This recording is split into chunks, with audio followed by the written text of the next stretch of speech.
What's up, everyone? I am back. Just got done with a morning workout. Let's see here. It's 8 o'clock on a Saturday. I just wanted to hop on here and really just talk about suffering and how you have to suffer, right, to succeed. A lot of people are trying to avoid the pain, trying to take the easiest path, the easiest road, but it's just not going to be easy.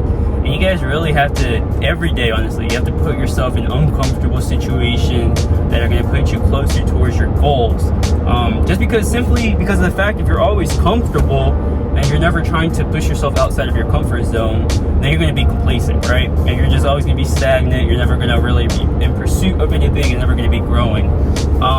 Lately, man, I've been feeling really in sync, I guess. You just have to do the work. It's just so simple.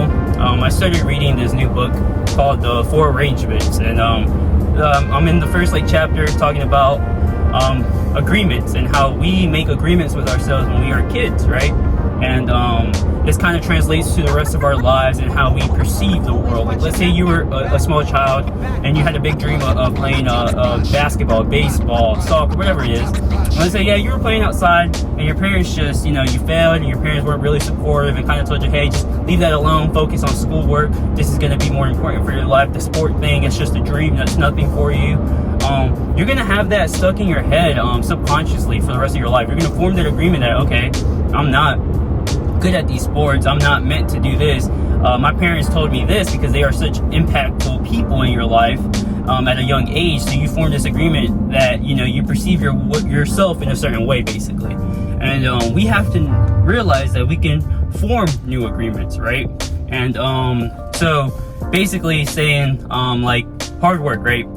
Let's say you put in hard work in the gym and you see results start paying off, right? But previously you thought that, I can never lose weight, I'm always fat, I can't eat right. But when you shatter that limiting belief, when you start putting some work and you start seeing results, you form a new agreement. And then once that belief is set in, that's when the results will actually start to show in due time, right? Because you have to be kind of a fool. You have to have that fool's mentality. I can't even say that word right. That fool's mentality or whatever to believe that you can do it, to believe that even though you're 1 in a billion, right? What makes you so special about everyone else? What makes you so different? Well, honestly, there's nothing that makes you different or so special. The only thing that differentiates anyone or the non-successful people from the successful people is that they're very, very consistent day in and day out, and they're making themselves uncomfortable and pushing towards those tasks that are gonna make them get closer towards their goals, right?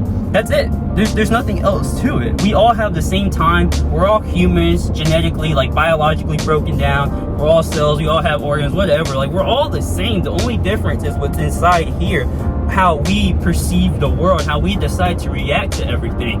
And you just need to realize that life is hard, and you need to accept that life is hard and full of suffering. Once you accept it, you give yourself permission to suffer, to actually go out and try at your goals and try at whatever you want to do. And when you fail, you already accepted the fact that was going to happen, and you're prepared to get yourself back up again and again and again until you eventually start moving forward and start making progress and start seeing success.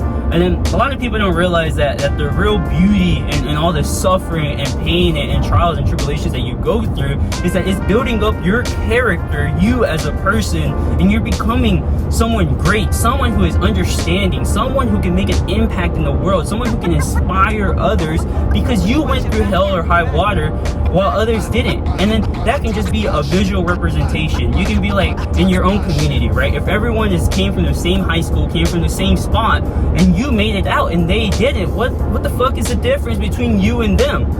The only difference is that you stuck to your word. You were a man of your word. You did everything that you said you were going to do.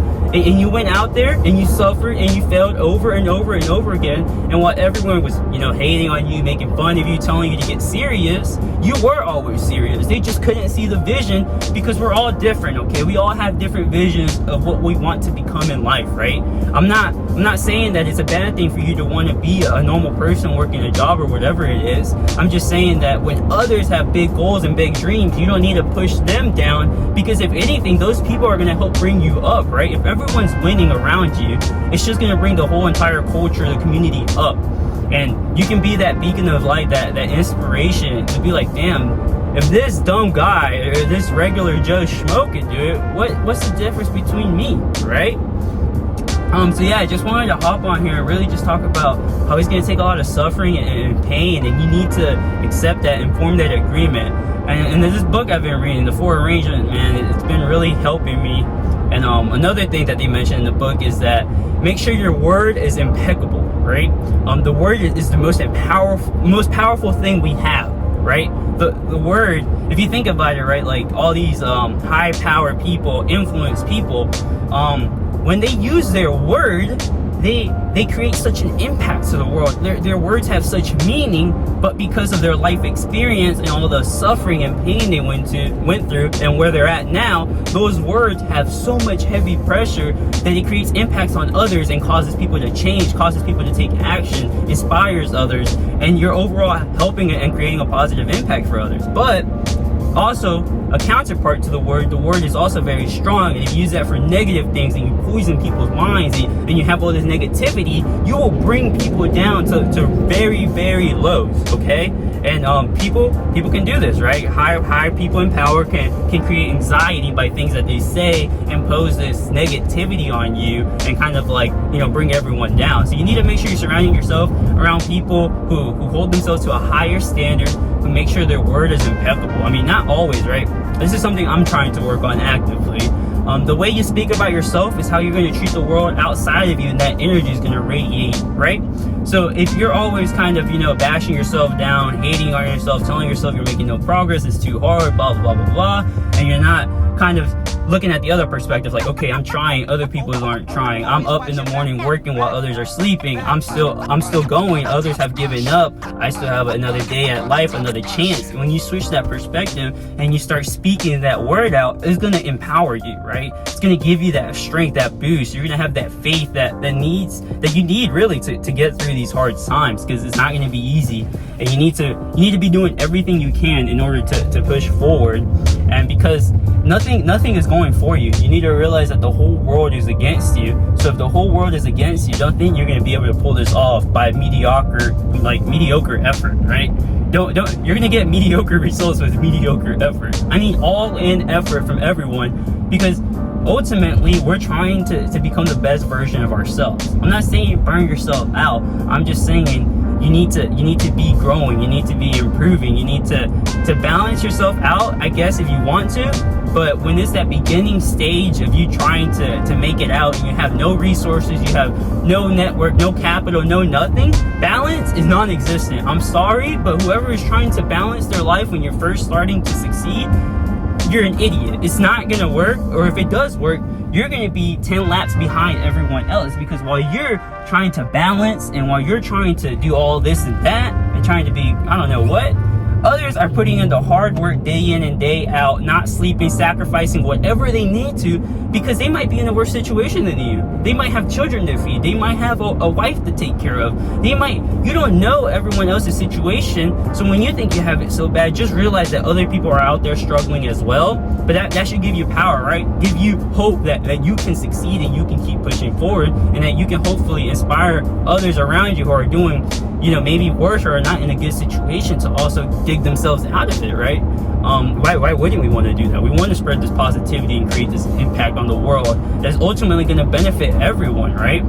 But yeah, just want to hop on here real quick. Just talk about you need to go through suffering daily, day in and day out. Reflect on it every day. Improve yourself. Try to perceive the world through many ways of perception. Don't just look everything through a negative mindset. Look at things through a positive mindset. Make sure your word is impeccable. Show yourself self-love, and that will translate out into the world, and it will come back to you.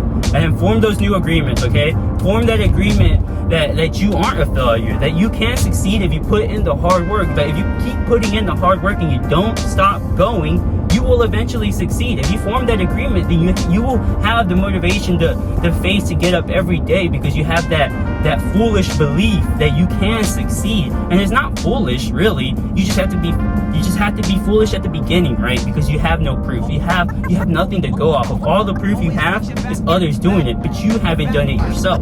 But through the hard work, the dedication, and you reflecting on yourself and seeing how you improve day in and day out, and when you're gonna look back in 2, 3, 4, 5, 6, 7 years, and if you actually stuck to it for 7, 8, 10 fucking years straight, you will see the results. You will see the improvement. So just stop bugging out. Stop slacking off. I'm guilty of this myself. I need to put all effort in, because no one else is coming to save you. And if you can barely save yourself, then you're damn sure right no one else is gonna save you. So you better get to work, better get out there. I'm about to go hit a run right now. No excuses, let's get it.